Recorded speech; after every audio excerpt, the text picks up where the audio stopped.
এই কাহিনী হলো প্রেমনগর গ্রামের।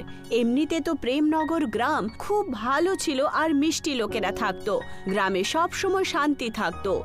সেই গ্রামেই মঙ্গলু নামের একটা ভিখিরি থাকতো, যে আকাশকে চাদর ভেবে আর মাটিকে বিছানা ভেবে যে কোনো জায়গায় খিদে পেটে ঘুমিয়ে থাকতো। এইভাবেই প্রত্যেকদিন সকালে মঙ্গলু মন্দিরের প্রসাদ খেয়ে রাস্তা আর চৌমাথায় ভিক্ষে চাইতে বেরিয়ে পড়ত। মঙ্গলুর স্বভাব খুবই আলাদা ছিল।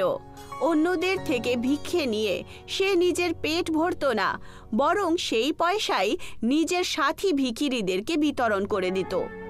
হায় ঈশ্বর, আজকে দানা করে কিছুই পেলাম না, কি খাবো আমরা? এখন কি বলি বলো তো কাকা, আমি তো শেষবার কবে যে ভর্তি পেটে খেয়েছিলাম কিছু মনে নেই আমার। গোপাল আর অন্য ভিখিরিরা কথা বলছিলই, তক্ষুনি ওখানে মঙ্গলু চলে আসে আর ওদেরকে বলতে শুরু করে, আজ অব্দি আমি তোমাদের সমস্ত ভিখারিদেরকে কখনো না খেয়ে শুতে দিয়েছি বলো তো, যে আজকে শুতে দেবো? আরে একবার দেখো আমার কাছে কি আছে, দই, জিলিপি আর অনেক খিচুড়ি। আমার চোখ দিয়ে তো আনন্দের জল বেরোতে শুরু করলো। তুমি যদি না থাকতে তাহলে কি যে হতো আজকে, কি যে খেতাম আমি আজকে কে জানে, আর কোথায় যেতাম আমি না খেয়ে মারা যেতাম। আরে এইভাবে তুমি কি করে পরলোকে যাবে? হ্যাঁ, আগে এই ধরতির মধ্যেই স্বর্গের মজাটা নাও, এই খিচুড়ি আর জিলিপি আর দই খেয়ে।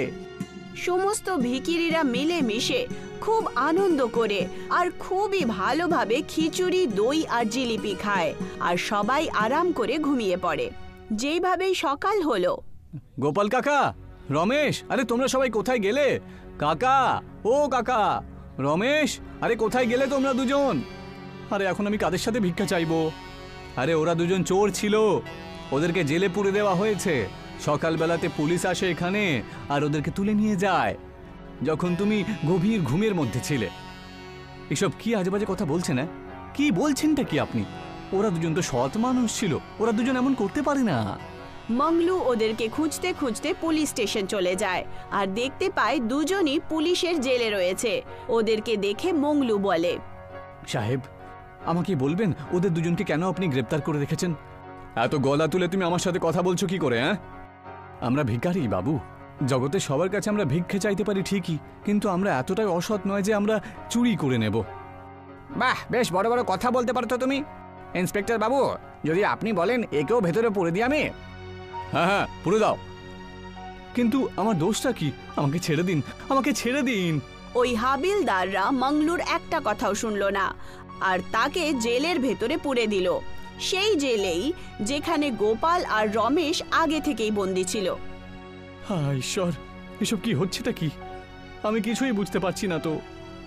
ওরা আমাকে আর রমেশকে এই জেলে পুরে দেয় গো, যেখানে আমরা রাত্রে ঘুমাচ্ছিলাম।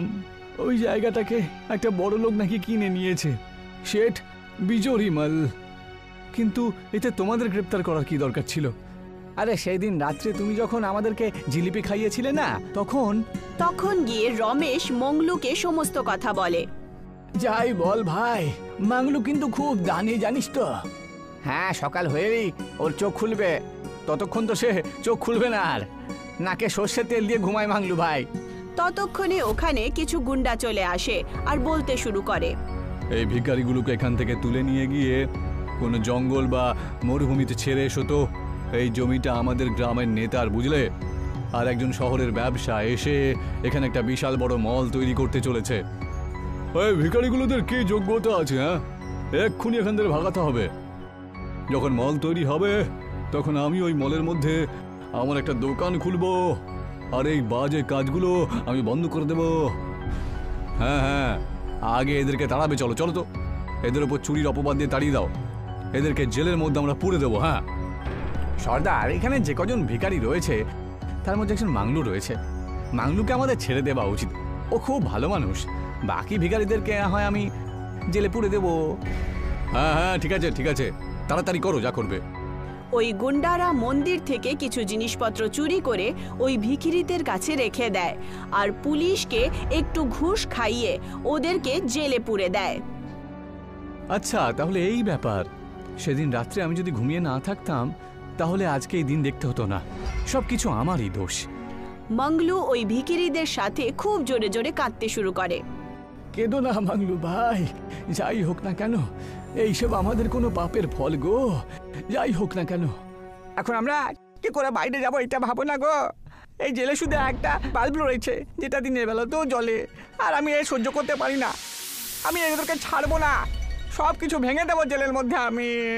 সেই সময় রমেশ একটা লাঠি ওঠায় আর সেই জ্বলন্ত বাল্বে মেরে দেয়। সেই লাকড়ির প্রভাবে বাল্ব ভেঙে যায় আর তার মধ্যে থেকে একটা আলো বেরোয়। সেই আলো সমস্ত কয়েদিদের একটা নতুন পৃথিবীতে নিয়ে যায়। এখানে ওরা দেখতে পায় যে আগে থেকেই ওখানে অনেক ধরনের কয়েদিরা রয়েছে। এসব কি হচ্ছে? আর এরা সবাই কারা? আমি তো কিছুই বুঝতে পারছি না। আর এই বাল্বের জগৎটা কোত্থেকে চলে এলো? তখন ওখানে একটা বুড়ো কয়েদি আসে আর তাদেরকে বলতে শুরু করে, এসো এসো মংলু, তুমি যে আসবে এটা আমরা খুব ভালোভাবেই তো জানতাম, তবে এটা জানতাম না যে এত দেরি করে আসবে। আপনি আমার নাম কি করে জানলেন? আপনি কে বলুন তো? আর এসব হচ্ছেটা কি? আপনি আমাদের ব্যাপারে এত সব কিছু জানলেন কি করে গো? এই বাল্বের দুনিয়া থেকে জেলটা খুব ভালোই লাগে বুঝলে। আর জেলের মধ্যে যতগুলো বাল্ব রয়েছে সবগুলো ক্যামেরার মতন কাজ করে। এখন আমরা এখানে বসে জেলের সমস্ত কথা শুনতে পারবো, দেখতে পাবো। এখান থেকে বেরোনোর কোনো রাস্তা তো থাকবে। আমিও এখানে গত 1 সপ্তাহ ধরে বন্দি রয়েছি। এসবই হলো গ্রহের হেরফের। যখনই গ্রহ নিয়ে কেউ খেলা করে বাল্বের দরজাটা খুলে যায়, আর এমন ঘটনা ঘটতেই থাকে। এর একটাই উপায় রয়েছে এখন, আপনাদের সবাইকে বাইরে বের করার জন্য আমি সব কিছু করতে পারি। আমাকে বলুন কি করতে হবে বলুন। এর জন্য তোমাকে জেলের ভেতরের সমস্ত বাল্ব ভাঙতে হবে। এইটুকু বলে বুড়ো কয়েদি ওদেরকে জাদুই বাল্বের কাছে নিয়ে চলে যায়। এটা এত বড় বাল্ব, এর থেকে আমরা কি করে মুক্তি পাবো? এই বাল্বটাকে সেই ভাঙতে পারবে যে কখনো কোনো পাপ করেনি, আর যার মন খুব ভালো, সৎ আর দয়ালুও হয় জানো সে। এই কাজটা আমার থেকে ভালো আর কেউ করতে পারবে না। আমি এই ব্যাপারে গ্যারান্টি দিয়ে বলতে পারি। চলো সরে যাও। কারোর কথা না শুনে রমেশ একটা লাঠি তুলে নেয় আর এদিক ওদিক না দেখে সে সেই বাল্বটাকে ভাঙার জন্য এগিয়ে যায়।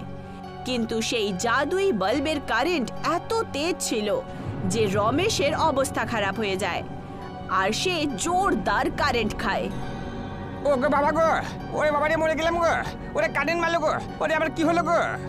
রমেশের এত জোরে ঝটকা লাগে যে সবাই ভয় পায় আর রমেশ দূরে দাঁড়িয়ে পড়ে। তক্ষুনি সেই বিশাল বাল্বের ভেতর থেকে আওয়াজ আসে, প্রকৃতির বিরুদ্ধে কেউ যেতে পারে না। এই বাল্বটা খুব বড় পুরোহিতের, যে জেলে নির্দোষ হয়ে শাস্তি পেয়েছিল। এই বাল্বটাকে একমাত্র আমিই ভাঙতে পারবো আর সবাইকে এখান থেকে মুক্তি করে দেব। এইটুকু বলা মাত্রই রমেশের হাত থেকে লাঠি নিয়ে মংলু ওই বাল্বের কাছে পৌঁছায় আর খুব জোরে লাকড়ি নিয়ে সেই বাল্বের ওপরে মেরে দেয়। যেই মাত্র লাকড়ি বাল্বে লাগে সেই বাল্বটা ভেঙে যায় আর তার মধ্যে থেকে একটা কয়েদির আত্মা বেরোয় আর বলে, ধন্যবাদ মংলু, তুমি আর তোমার বন্ধুরা মিলে আমাদেরকে মুক্তি দিয়েছ। তোমার মতনই আমিও নির্দোষ ছিলাম আর আমাকে জেলে পুড়ে দেওয়া হয়। আর আমার অভিশাপের কারণেই সমস্ত জেলের বাসীরা এই বাল্বের দুনিয়াতে চলে আসে। কিন্তু আপনি যদি উচিত শিক্ষা দিতেই চাইতেন তাহলে ওদেরকে দিতেন, তাই না, যারা এই পাপটা করেছে, নাকি নির্দোষ লোকেদের, তাই না? এর পেছনে একটা কারণ রয়েছে, আর সেটা হলো আমি তোমাকে এই বাল্বটা দিতে চেয়েছিলাম। এই বাল্ব দিয়ে তুমি আসল জগতে গিয়ে যা চাইবে তাই করতে পারবে। সেই আত্মা মংলুকে একটা বাল্ব দিল আর তারপর সেই আত্মা ওখান থেকে উধাও হয়ে যায় আর সবাই আবার জেলে চলে আসে। তখন মংলু বলে ওঠে, আমাদেরকে একত্র হয়ে থাকতে হবে সবসময়, এই জেল থেকে বেরোতেই হবে আমাদের। এইটুকু বলে মংলু সেই বাল্বটাকে হোল্ডারে লাগিয়ে দেয় আর বাল্ব জ্বলতে শুরু করে। যেই মাত্র বাল্ব জ্বলল সমস্ত জেলের দরজা নিজে নিজেই খুলে যায়। এই দেখো, জেলের সমস্ত গেট খুলে গেল গো, আমাদের এখান থেকে পালাতে হবে এখন। ঠিক বলেছো রমেশ বাবা, তুমি চলো চলো পালিয়ে চলো। সমস্ত কয়েদি জেল থেকে পালিয়ে যাচ্ছিল। তখন ওরা দেখতে পেল যে সমস্ত ঘুষখোর পুলিশওয়ালা একদিকে একটা বড় জেলে কয়েদ রয়েছে। এই সুযোগের লাভ উঠিয়ে রমেশ, মংলু আর গোপাল কাকু ওখান থেকে ফারার হয়ে যান। এদেরকে এখানে ছেড়ে দিয়ে পালিয়ে চলো এখান থেকে, না হলে আবার বিপদ হবে কিন্তু। চলো চলো। মংলু আর তার সাথী ভিখিরি ওখান থেকে পালিয়ে আবার সেই মন্দিরের কাছে পৌঁছায়, যেখানে সমস্ত কাণ্ড কারখানা হয়েছিল। ওরা ওখানে দেখতে পেল যে একটা অনেক বড় নেতা নিজের গুন্ডাদেরকে নিয়ে দাঁড়িয়ে আছে। এখন তোমরা সবাই কোথায় পালাবে? এই জঙ্গলের মধ্যে আমরা একটা নতুন মল খুলতে চলেছি। আমি তো আগে থেকেই জানতাম যে আপনারা সবাই এই জায়গাটার পেছনে পড়ে রয়েছেন, কিন্তু এই জায়গাটা না আপনাদের আর না সরকারের, বুঝলেন? এইটুকু বলা মাত্রই মংলু নিজের ঝোলা থেকে জাদুই বাল্ব বার করে আর সেই বাল্বটাকে মাটিতে রেখে দেয়। যেই মাত্র বাল্ব মাটিতে রাখা হলো, জাদুই বাল্ব একটা বাল্ব রেস্টুরেন্টে পরিবর্তিত হয়। সমস্ত ভিখিরিরা এই দৃশ্য দেখে আশ্চর্য হয়ে যায়। এইসব কি হচ্ছে? এই বাল্বের আকারে একটা রেস্টুরেন্ট কোত্থেকে চলে এলো? এই শোনো, যাও তো, আর এই রেস্টুরেন্টটাকে ভেঙে দাও। যাও যাও, এই জায়গার উপরে শুধু আর শুধুমাত্র আমাদের অধিকার থাকা উচিত, বুঝলি? একদম সর্দার, তাই হবে। যেই মাত্র গুন্ডারা সেই বাল্বের রেস্টুরেন্টটা ভাঙতে গেল, ওরা একটা জোরদার কারেন্টের শক খায়। তোমাদের দ্বারা কিচ্ছু হবে না দেখছি, এবার দেখো আমি কি করি। এইটুকু বলে নেতা মশাই একটা বড় পাথর তুলে নেন আর সেই বাল্ব রেস্টুরেন্টের ওপর মেরে দেন। যেই মাত্র পাথর সেই বাল্ব রেস্টুরেন্টে পড়ল, ওখানে খুব জোরে হাওয়া শুরু হয় আর বিদ্যুতের ঝাটকা পাওয়ার পর নেতা মশাই বাল্বে বন্দী হয়ে যান। নেতা মশাইয়ের বাল্বে বন্দী হওয়ার পরই একটা আত্মা প্রকট হয়। সেই আত্মা সেই জেলেরই কয়েদি ছিল, যে নির্দোষ ছিল। এই পাপের কারণেই তো নির্দোষ হয়েও আমি জেলে বন্দী ছিলাম, কিন্তু আর নয়, এবার এর পরিণতি খুব খারাপ হবে। আপনাকে অসংখ্য ধন্যবাদ। ধন্যবাদ তো আমার তোমাকে বলা উচিত মংলু। তোমার ভালো ব্যবহারের কারণেই তো এই বাল্ব রেস্টুরেন্টটা রয়েছে। এখন থেকে তোমরা সবাই এখানেই কাজ করবে, এই জমিটা তোমাদের সবার নামেই থাকবে।